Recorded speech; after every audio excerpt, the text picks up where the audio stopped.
জুমার দিন অত্যন্ত গুরুত্বপূর্ণ দিন, সম্মানিত দিন। এই পবিত্র জুমার দিনে পরীক্ষিত 3টি আমল করলে দোয়া কবুল হবে। বিশ্বাস করুন, যা চাইবেন তাই আল্লাহ তাআলা দান করবেন, যদি চাওয়ার মতো চাইতে পারেন।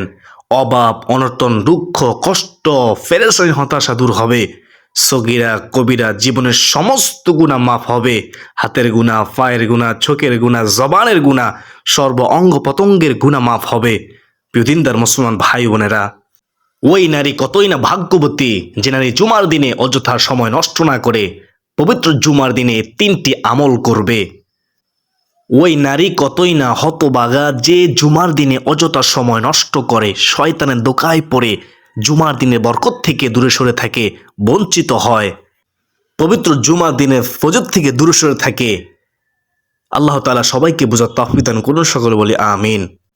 আমাদের বিশ্বাস, যদি আপনি আমল করাকে পছন্দ করে থাকেন, যদি আপনি চান আল্লাহ তাআলা আপনার সকল দুঃখ, কষ্ট, পেরেশানি, হতাশা দূর করে দিক, আপনার মনে সকল নেক আশা পূরণ করুক, তাহলে আমলটি করবেন ইনশাআল্লাহ। তো প্রিয় দর্শক, আজকের ভিডিওটি অনেক গুরুত্বপূর্ণ, তাই অনুরোধ করব ভিডিওতে একটি লাইক দিয়ে কমেন্টে আলহামদুলিল্লাহ লিখে আল্লাহর শুকরিয়া আদায় করে দেখতে থাকুন। সুপ্রিয় দর্শক, মূল আলোচনায় যাওয়ার পূর্বে চলুন একটু প্রার্থনা করে নেই। হে মহান দয়ালু, হে মালিক আল্লাহ, আপনি আমাদের সকলের দুঃখ, কষ্ট, পেরেশানি, হতাশা দূর করে দিন, অভাব অনটন দূর করে দিন, আমাদের জীবনের সমস্ত গুনাহ মাফ করে দিন।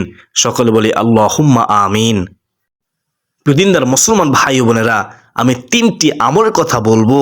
তার আগে কষ্ট করে জুমার দিনে ফজিলত, গুরুত্ব সম্পর্কে আল্লাহ তাআলা কি বলেছেন, রাসূল সাল্লাল্লাহু আলাইহি ওয়াসাল্লাম কি সুসংবাদ দিয়েছেন, সংক্ষেপে শুনুন, অবাক হয়ে যাবেন ইনশাআল্লাহ। ইসলামের দৃষ্টিতে পবিত্র জুমা ও জুমাবারের রাত দিন অপরিসীম গুরুত্বপূর্ণ। জুমার দিনকে সাপ্তাহিক ঈদের দিন বলা হয়েছে। জুমার দিনের সওয়াব ও মর্যাদা ঈদুল ফিতর ও ঈদুল আজহার মতোই এ দিন ইসলামী ইতিহাসে বড় বড় ও মহৎ কিছু ঘটনা ঘটেছে। জুমার গুরুত্ব আল্লাহ তাআলার কাছে এত বেশি যে কুরআনুল কারীমে জুমা নামে একটি স্বতন্ত্র সূরা আল্লাহ তাআলা নাজিল করা হয়েছে। সুবহানাল্লাহ। আল্লাহ তাআলা কোরআনে ইরশাদ করেন, হে মুমিনগণ, জুমার দিন যখন নামাজের আহ্বান জানানো হয়, তখন তোমরা আল্লাহর স্মরণে মসজিদে গিয়ে যাও এবং বেচা কেনা দুনিয়াবি যাবতীয় কাজকর্ম ছেড়ে দাও। এটা তোমাদের জন্য কল্যাণকর, যদি তোমরা জানতে বুঝতে। সূরা জুমা আয়াত হচ্ছে 9। রাসূল সাল্লাল্লাহু আলাইহি ওয়াসাল্লাম একটি হাদিসে বলেছেন, মুমিনের জন্য জুমার দিন হলো সাপ্তাহিক ঈদের দিন, আনন্দের দিন, খুশির দিন, গরিবের জন্য হজের দিন। ইবনে মাজাহ হাদিস নম্বর হচ্ছে 1098। সুবহানাল্লাহ। এক হাদিসে নবীজি সাল্লাল্লাহু আলাইহি ওয়াসাল্লাম ইরশাদ করেছেন, যে দিনগুলোতে সূর্য উদিত হয় ওই দিনগুলোর মধ্যে জুমার দিন সর্বোত্তম দিন। সুবহানাল্লাহ। ওই দিন হযরত আদম আলাইহিস সালামকে সৃষ্টি করা হয়েছে। ওই দিন তাকে জান্নাতে প্রবেশ করানো হয় এবং ওই দিনই তাকে জান্নাত থেকে বের করে দেওয়া হয়, আর ওই দিনই কিয়ামত অনুষ্ঠিত হবে। সুবহানাল্লাহ। মুসলিম শরীফের হাদিস, হাদিস নম্বর হচ্ছে 854। রাসূল সাল্লাল্লাহু আলাইহি ওয়াসাল্লাম ইরশাদ করেন, রাহমাতুল লিল আলামিন নবীজি বলেন, তোমরা জুমার দিনে আমি নবীজির উপর বেশি বেশি দুরূদ পাঠ করো। ও আমার উম্মত শুনো, কেননা তোমাদের পাঠকৃত দুরূদ আমার সামনে পেশ করা হয়। সুবহানাল্লাহ। আমরা যখন দুরূদ পড়ি, আমাদের দুরূদ রাসূলুল্লাহ সাল্লাল্লাহু আলাইহি ওয়াসাল্লামের দরবারে একদল ফেরেশতা নিয়ে যায়। রাসূলুল্লাহ সাল্লাল্লাহু আলাইহি ওয়াসাল্লাম দুরূদ শরীফ শুনেন, খুশি হয়ে যান আমাদের প্রতি। সুবহানাল্লাহ। আবু দাউদ শরীফ হাদিস নম্বর হচ্ছে 1047। হযরত আলী রাদিয়াল্লাহু তাআলা আনহু বলেন, যে ব্যক্তি নবী করিম সাল্লাল্লাহু আলাইহি ওয়াসাল্লামের উপর জুমার দিন, এই সম্মানিত দিনে 100 বার দুরূদ শরীফ পাঠ করে, সে কিয়ামতের দিন এমন অবস্থায় উঠবে যে তার চেহারায় নূরের জ্যোতি দেখে লোকেরা বলা বলি করতে থাকবে, এই ব্যক্তি কি আমল করেছিল যার কারণে তার চেহারার মধ্যে নূর ঝলমল করতেছে। সুবহানাল্লাহ। কানজুল উম্মাল হাদিস নম্বর হচ্ছে 174। অন্য একটি হাদিসের মধ্যে এসেছে, কেউ যদি জুমার দিন 100 বার দুরূদ শরীফ পড়ে, তার 100টি হাজত পূর্ণ হবে। 70টি হাজত পরকালে পূরণ করবেন আল্লাহ তাআলা, আর 30টি হাজত আল্লাহ তাআলা দুনিয়ায় পূরণ করবেন। সুবহানাল্লাহ। আর কিভাবে বলে আপনারা বুঝবেন জুমার দিনের গুরুত্ব, ফজিলত, মহত্ব? প্রিয় দিনদার মুসলমান ভাই বোনেরা, আবু উমামা রাদিয়াল্লাহু তাআলা থেকে বর্ণিত হাদিসে রাসূল সাল্লাল্লাহু আলাইহি ওয়াসাল্লাম বলেন, আমার উপর জুমার দিন বেশি বেশি দুরূদ পাঠ করো, কারণ আমার উম্মতের দুরূদ জুমার দিন আমার কাছে পৌঁছানো হয়। যে ব্যক্তি আমার উপর সবচেয়ে বেশি দুরূদ পাঠাবে সে ব্যক্তি কিয়ামতের দিন সবচেয়ে আমার নিকটতম হবে। সুবহানাল্লাহ। প্রিয় দিনী ভাই ও বোনেরা, জুমার দিনে সূরাতুল কাহাফ যারা পড়তে পারেন, তেলাওয়াত করতে পারেন, তেলাওয়াত করবেন।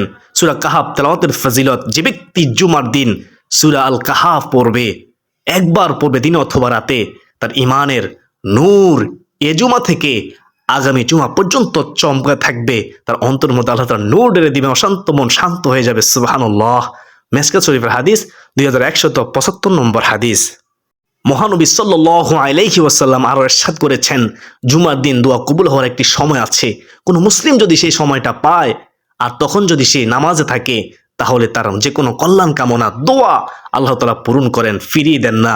বুখারী শরীফের হাদিস, হাদিস নম্বর হচ্ছে 6400। সুপ্রদিনী ভাই বোন, আশা করি বুঝতে পেরেছেন জুমার দিনের গুরুত্ব, জুমার দিন কেন আমল করবেন। এখন শুনুন কোন 3টি আমল আপনারা করবেন।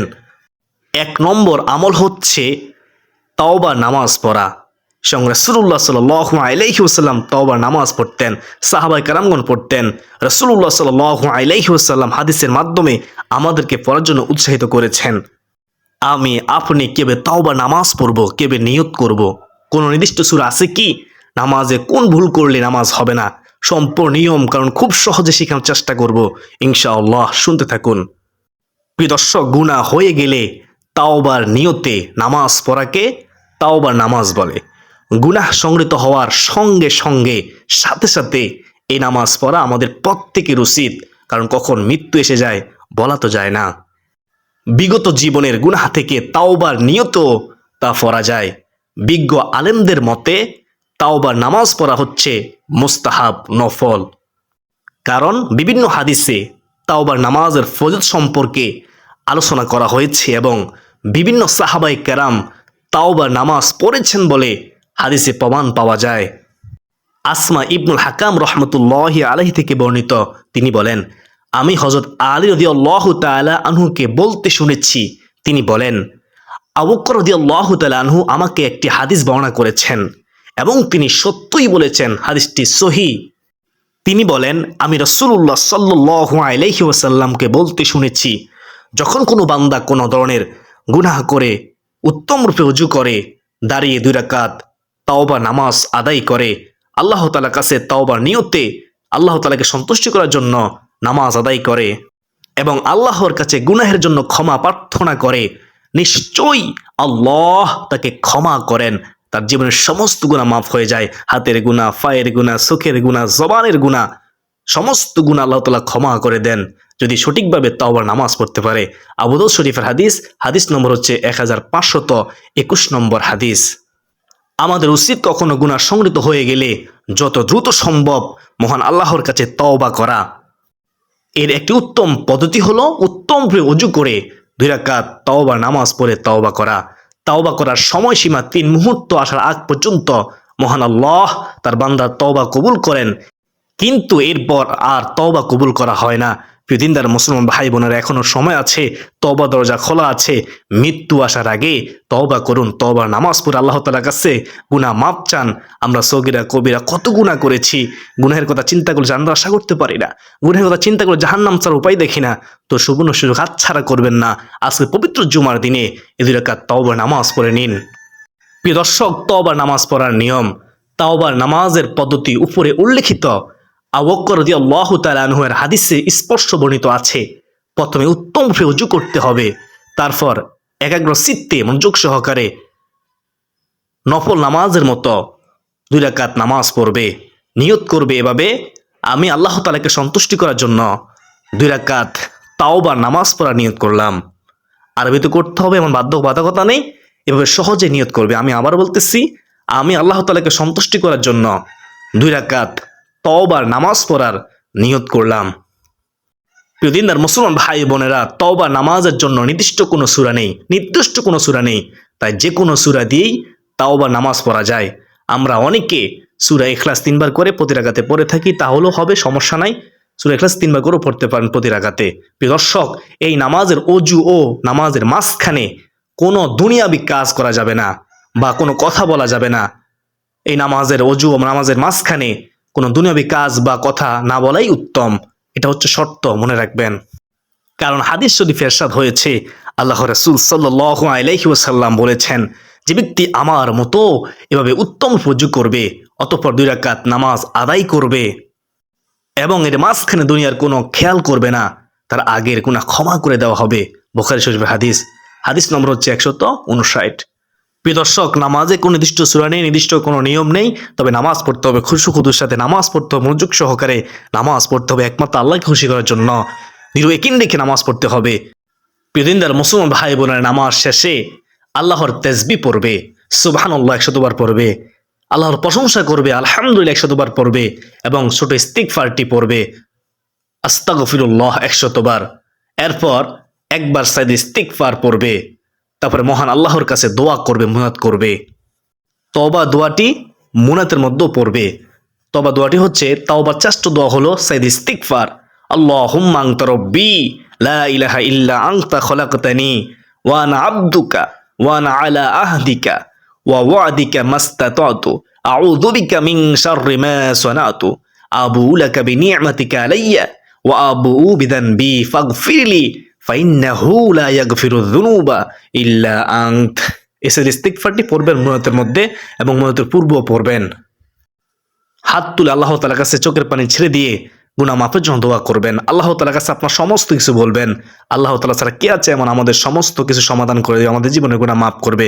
তা আমরা চাওয়ার মতো আল্লাহ তাআলার কাছে চাইব ইনশাআল্লাহ। উল্লেখ্য, কারো এই দোয়া ইস্তিগফার মুখস্থ করা সম্ভব না হলে সে নিজের বাসায়ও মহান আল্লাহর কাছে কান্নাকাটি করে তওবা করতে পারবে, কোনো সমস্যা নেই ইনশাআল্লাহ। মহান আল্লাহ তাআলা ক্ষমা করে দিবেন, তিনি ক্ষমাশীল, ক্ষমা করতে পছন্দ করেন। সময় তো দিনী ভাই বোন, এতক্ষণ পর্যন্ত আপনাদেরকে আমি গুনাহগার একটি আমল সম্পর্কে বলেছি। আপনারা এই 2 রাকাত তাওবা নামাজ জুমার দিনে অথবা রাতে যখন সুযোগ পাবেন পড়ে নেবেন। আশা করি বুঝতে পেরেছেন, আলহামদুলিল্লাহ। তবে মনে রাখবেন, নামাজের 3টি নিষিদ্ধ সময় আছে। নামাজের 3টি নিষিদ্ধ সময় ছাড়া আপনি যে কোনো সময়ে এই জুমার দিন অথবা রাতে 2 রাকাত তাওবা নামাজটি আদায় করে নেবেন, আমি যেভাবে বলেছি, যে নিয়মে বলেছি। প্রিয় দর্শক, এখন জানবো আমরা 2 নম্বর আমল কখন করব। 2 নম্বর আমল হচ্ছে, জুমার দিনে আসরের নামাজ আদায় করার পর নামাজের স্থানে বসে বসে এই ছোট্ট দুরূদটি আমরা পড়ব। বেশিক্ষণ সময় লাগবে না, আমরা পড়ি দুরূদটি, আমি সবসময় পড়ি। আল্লাহ তুমি আমাদের আমল কবুল করো, আমিন। দুরূদটি সম্পর্কে হাদিস শরীফে এসেছে, রাসূল সাল্লাল্লাহু আলাইহি ওয়াসাল্লাম বলেছেন, যে ব্যক্তি জুমার দিন আসরের নামাজ পড়ার পর ওই স্থানে বসা অবস্থায় 80 বার এই দুরূদ শরীফটি পাঠ করবে, তার 80 বছরের গুনাহ মাফ হবে। সুবহানাল্লাহ, আমার আপনার কত বছর, আমাদের জীবনের সমস্ত গুনাহ মাফ হবে। সুবর্ণ সুযোগ হাতছাড়া করবেন না। এবং নবীজি বলেন, 80 বছর নফল ইবাদতের সওয়াব আমলনামায় আল্লাহ তাআলা দান করবেন, লেখা হবে। সুবহানাল্লাহ। প্রিয় দর্শক, দুরূদটি হচ্ছে, অনেকে পারেন, তারপর খেয়াল করুন, আল্লাহুম্মা সাল্লি আলা মুহাম্মাদিন নাবিয়্যিল উম্মি ওয়া আলা আলিহি ওয়া সাল্লিম তাসলিমা। আল্লাহুম্মা সাল্লি আলা মুহাম্মাদিন নাবিয়্যিল উম্মি ওয়া আলা আলিহি ওয়া সাল্লিম তাসলিমা। আশা করি এই দুরূদটি পড়বেন ইনশাআল্লাহ। 80 বার পড়বেন জুমার দিন আসর নামাজ পড়ার পরে। সুপ্রিয় দর্শক, এখন আমরা জানবো 3 নম্বর আমল। 3 নম্বর আমল হলো ইসমে আজমের আমল। আবু দাউদ শরীফের 1493 নং হাদিসে বর্ণিত দোয়াটি 10 বার পরে মুনাত করবেন, চোখের পানি ছেড়ে দিয়ে ইনশাআল্লাহ। কতবার পড়বেন? 10 বার পড়বেন। আসর নামাজের পরে ছোট্ট ওই দুরূদটি 80 বার পড়ার পরে 3 নম্বরে ইসমে আজমটি 10 বার পড়বেন। ইসমে আজমটি যে হাদিসের মধ্যে এসেছে, হাদিসটি শুনুন ইনশাআল্লাহ। শয়তান আর কখনো ধোঁকা দিয়ে এই ইসমে আজমের আমল থেকে গাফেল করতে পারবে না ইনশাআল্লাহ। হযরত বুরাইদা রাদিয়াল্লাহু তাআলা আনহু থেকে বর্ণিত, রাসূল সাল্লাল্লাহু আলাইহি ওয়াসাল্লাম একজন লোককে এটা বলতে শুনেছেন যে, আল্লাহুম্মা ইন্নী আসআলুকা বিআন্নী আশহাদু আন্নাকা আনতাল্লাহু লা ইলাহা ইল্লা আনতাল আহাদুস সামাদুল্লাযী লাম ইয়ালিদ ওয়া লাম ইউলাদ ওয়া লাম ইয়াকুল লাহু কুফুয়ান আহাদ।